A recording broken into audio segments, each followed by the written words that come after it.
हाँ तो नमस्कार दोस्तों, कैसे हैं आप लोग। आई होप कि आप लोग अच्छे होंगे और अपने अपने तैयारी में लगे होंगे। आइए, मैंने क्लास 10th का सामाजिक विज्ञान का वीवीआई क्वेश्चन, इसमें सारे वीवीआई क्वेश्चन इंक्लूड किया है जो हर बार कभी ना कभी एग्जाम में पूछा हुआ है। 100% मान लीजिए इसमें आपको 35 क्वेश्चन बताने वाले हैं।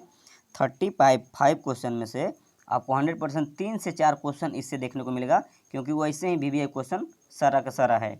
तो चलिए, आप लोग इस चैनल पर अगर नए हैं तो चैनल को सब्सक्राइब कर लीजिए, साथ ही बेल आइकन को प्रेस कीजिए ताकि समय पर नोटिफिकेशन मिलता रहेगा। चलिए, वीडियो को अंत तक देखिएगा, कुछ खास जरूर मिलेगा इस वीडियो में आपको। चलिए, हम लोग बिना देर के वीडियो को स्टार्ट करते हैं। पहला क्वेश्चन है, क्वेश्चन देखिए। पहला क्वेश्चन है कि एशिया और यूरोप के बीच कौन कौन ये बोला, एशिया और यूरोप के बीच कौन प्राचीन स्थल व्यापारिक मार्ग था। कहने का मतलब व्यापारिक मार्ग कौन था, किसके बीच, एशिया और यूरोप के बीच प्राचीन स्थल व्यापारिक मार्ग कौन था। तो याद रखिएगा, आपका प्यारा सा ऑप्शन हो जाएगा रेशम मार्ग व्यापारिक स्थल था। क्या था, रेशम मार्ग, जो कि ऑप्शन नंबर बी आपका करेक्ट हो जाएगा। अगला क्वेश्चन हम लोग देखते हैं। क्वेश्चन अगला है कि चौरा चोरी, एकदम वीवीआई पर, चौरा चोरी हत्याकांड होगा कांड के बाद गांधी जी ने निम्नलिखित में से किस आंदोलन को बंद कर दिया था, यानी वापस ले लिए थे, समाप्त कर दिए थे। वो कौन सा था आंदोलन जो चौरा चोरी कांड के बाद बंद कर दिया गया। तो याद रखिएगा असहयोग आंदोलन, जो कि ऑप्शन नंबर आपका सी करेक्ट हो जाएगा। चौरा चोरी हत्याकांड के बाद असहयोग आंदोलन को स्थगित कर दिया गया था, यानी बंद कर दिया गया था। चौरा चोरी हत्याकांड कब हुआ था, तो 1922 में। याद रखिएगा आप लोग, प्यारे मेरे दोस्त लोग, याद रखिएगा। और चौरा चोरी हत्याकांड के बारे में आपको डिटेल में इसी चैनल पे है, रीड क्लास पे आप लोग देख सकते हैं। तो चौरा चोरी हत्याकांड में टोटल 22 लोग मारे गए थे। निहत्थे लोगों पर जो है ना, ये बता दे थोड़ा सा, थाने के अंदर क्या किए थे पब्लिक लोग, अंग्रेज़ों को जो है ना, पब्लिक लोग 22 लोगों को बंद करके उसमें पेट्रोल छिड़क करके जला दिया गया था। इसके वजह से असहयोग आंदोलन को वापस लिया गया था, ठीक ना। अगला क्वेश्चन देखिए। अगला क्वेश्चन हम लोग देखते हैं। क्वेश्चन अगला, सर हर क्वेश्चन आपको वीवीआई मिलेगा और डिटेल में। बड़ा अगला क्वेश्चन है कि अंतर्राष्ट्रीय मजदूर दिवस कब मनाया जाता है। कब मनाया जाता है अंतर्राष्ट्रीय मजदूर दिवस, तो कब मनाया जाता है, 1 मई को। याद रखिए, ऑप्शन और बी आपका करेक्ट हो जाएगा, 1 मई को, ठीक ना। अगला क्वेश्चन देखते हैं हम लोग।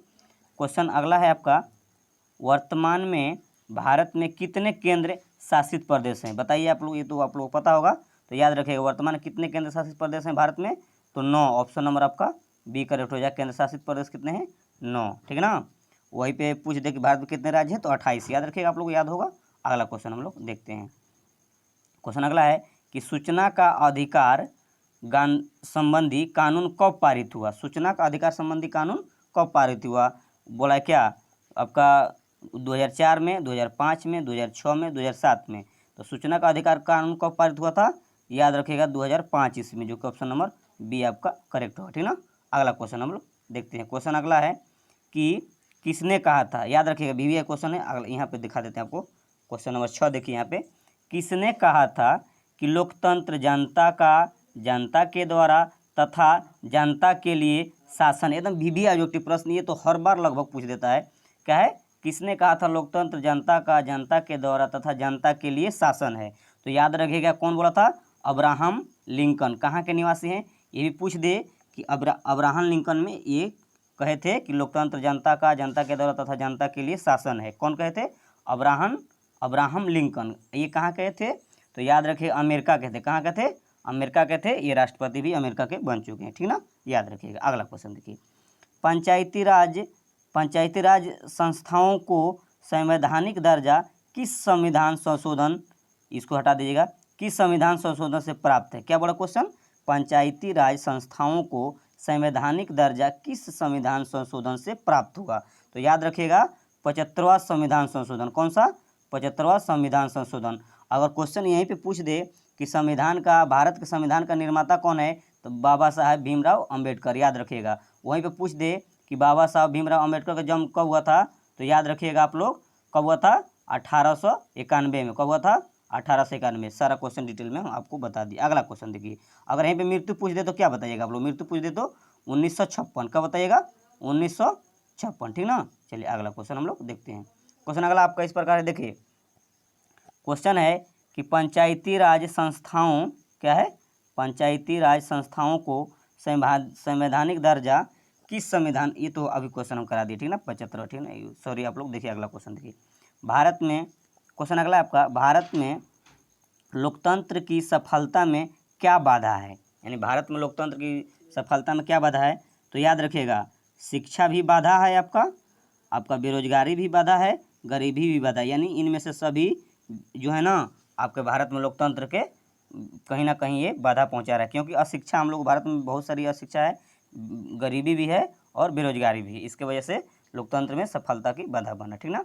अगला क्वेश्चन देखिए, क्वेश्चन अगला आपका भी प्यारा सा क्वेश्चन है, क्वेश्चन नंबर 9 कि भारत में क्या वाला क्वेश्चन है, सॉरी, बिहार में रज्जू मार्ग कहाँ है? क्या बोला क्वेश्चन कि बिहार में रज्जू मार्ग कहाँ है? तो आप लोग बताएंगे कि बिहार में रज्जू मार्ग कहाँ है। तो र से रज्जू, र से राजगिर, ये ट्रिक्स याद रखेंगे आप लोग, भूलेंगे नहीं।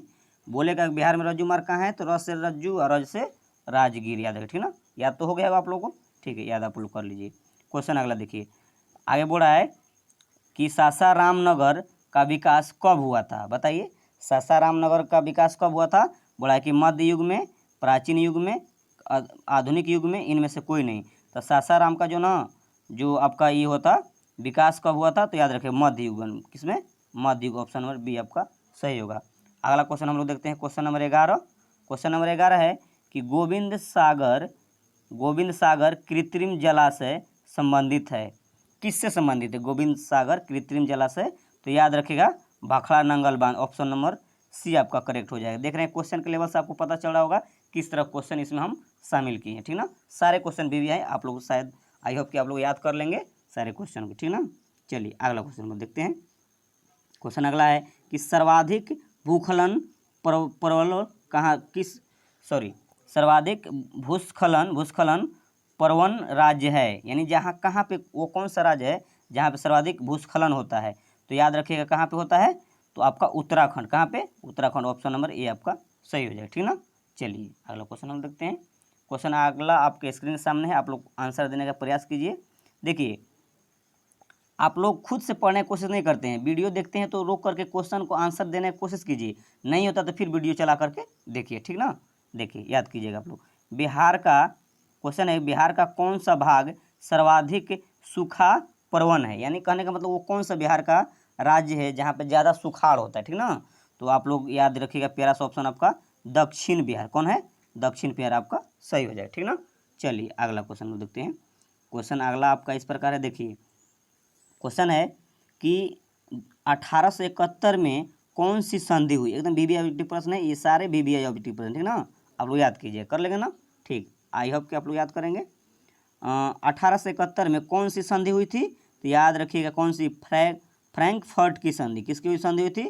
फ्रैंकफर्ट की संधि। सारे आपका ऑप्शन नंबर सही हो जाए। ठीक ना, अगला क्वेश्चन हम लोग देखते हैं। क्वेश्चन अगला है कि 1830 की क्रांति के बाद फ्रांस में किस प्रकार का शासन स्थापित हुआ? यानी 1830 की क्रांति के बाद फ्रांस में किस प्रकार की शासन स्थापित हुआ था?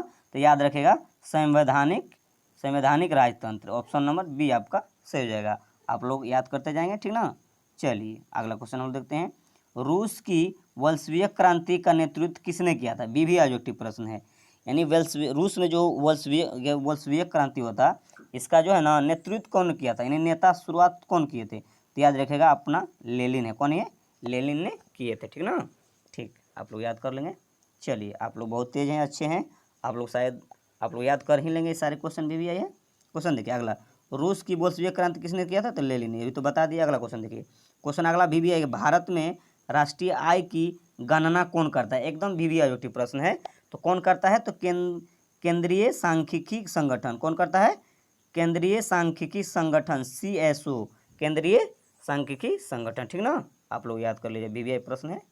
चलिए अगला क्वेश्चन आपका है कि निम्न में कौन पिछड़ा राज्य है? तो इसमें कौन नहीं जानता है? हम लोग खुद बिहार से बिलोंग करते हैं और मेरा जो बिहार है ना एकदम पिछड़ा राज्य है। ठीक ना, ठीक, अगला क्वेश्चन देखिए। अगला क्वेश्चन है, आर्थिक क्रियाओं का उद्देश्य है, क्या उद्देश्य है? यानी आर्थिक क्रियाओं का क्या उद्देश्य होता है? मनोरंजन, परोपकार, समाज सेवा, जीविकोपार्जन। तो आर्थिक क्रियाओं का क्या उद्देश्य होता है? जीविकोपार्जन करना। ऑप्शन नंबर डी सही होगा। ठीक ना, अगला क्वेश्चन आप लोग देखिए। क्वेश्चन अगला है कि भारत का राष्ट्रीय आय का सर्वप्रथम अनुमान किसने लगाया था? बोलिए ये क्वेश्चन BBI है कि नहीं? इस सारे क्वेश्चन आप लोगों को लेवल से पता चल गया होगा कि कैसा क्वेश्चन है। सारा क्वेश्चन कभी ना कभी पूछा हुआ है। 100% इससे 3-4 क्वेश्चन आपको एग्जाम में मिलेगा 2024 में बिहार बोर्ड का। भारत का राष्ट्रीय आय का सर्वप्रथम गणना अनुमान भारत का राष्ट्रीय आय का सर्वप्रथम अनुमान किसने लगाया था? तो याद रखिए दादा भाई नौरोजी, जो कि ऑप्शन नंबर डी आपका करेक्ट हो जाएगा। अगला क्वेश्चन देखिए, दीर्घकालीन ऋण प्रदान करने वाली संस्था कौन सी है? जो दीर्घकालीन प्रदान करने वाली ऋण संस्था कौन सी है? तो याद रखिएगा भूमि विकास बैंक। कौन है? भूमि विकास बैंक आपका करेक्ट हो जाएगा, ठीक ना। अगला क्वेश्चन हम लोग देखते हैं। क्वेश्चन अगला है क्वेश्चन नंबर 22 यहीं पे देखना होगा, उधर नहीं सेट हुआ है। तो चलिए देखिए, प्रिंट करने में बहुत मेहनत लगता है। आप लोग जरूर इस वीडियो को लाइक कर दीजिएगा। लाइक करने में आप लोग कंजूसी नहीं कीजिएगा। देखिए मेहनत लगता है, आप लोग कुछ तो देते नहीं लेते नहीं, आप लोगों से सिर्फ आपसे लाइक आपको हम लोगों को चाहिए, और सब्सक्राइब और दोस्तों का शेयर, ठीक ना। अगला क्वेश्चन, उपभोक्ता अधिकार दिवस कब मनाया जाता है? बताइए तो। आप लोग पता है ना उपभोक्ता अधिकार दिवस कब मनाया जाता है? तो याद रखिएगा 15 मार्च को। कब मनाया जाता है? 15 मार्च को, ठीक ना। चलिए अगला क्वेश्चन आप लोग देखिए, प्यारा सा क्वेश्चन ये भी है। पंजाब में भूमि निम्नकरण का मुख्य कारण क्या है? कहने का भूमि निम्नकरण का मतलब ज़्यादातर भूमि का वहाँ उपजाऊ ज़्यादा होता है। कहाँ पे? पंजाब में। तो क्या कारण है जो पंजाब में अधिक उपजाऊ होता है? आप लोग बताइए तो। वनों का उन्मूलन नहीं, गहन खेती नहीं, अति पशुचारण नहीं। तो याद रखिएगा पंजाब में क्या सुविधा है? तो अधिक सिंचाई, यानी पानी पटवन जो होता है, अधिक सिंचाई की वजह से भूमि निम्नकरण का मुख्य कारण है, ठीक ना। ठीक, समझ गए होंगे आप लोग, ठीक है। आप लोग तेज हैं, समझदार हैं। अगला क्वेश्चन देखिए बाबू लोग, सोपानी कृषि प्रचलित है, यानी सोपानी कृषि कहाँ पे प्रचलित है? हरियाणा में, पंजाब में, बिहार के मैदानी क्षेत्रों में, उत्तराखंड में। तो सोपानी कृषि कहाँ प्रसिद्ध है? तो उत्तराखंड में, जो कि ऑप्शन नंबर डी आपका सही हो जाएगा, ठीक ना। अगला क्वेश्चन देखिए, क्वेश्चन नंबर 25, प्यारा सा क्वेश्चन, BBI क्वेश्चन।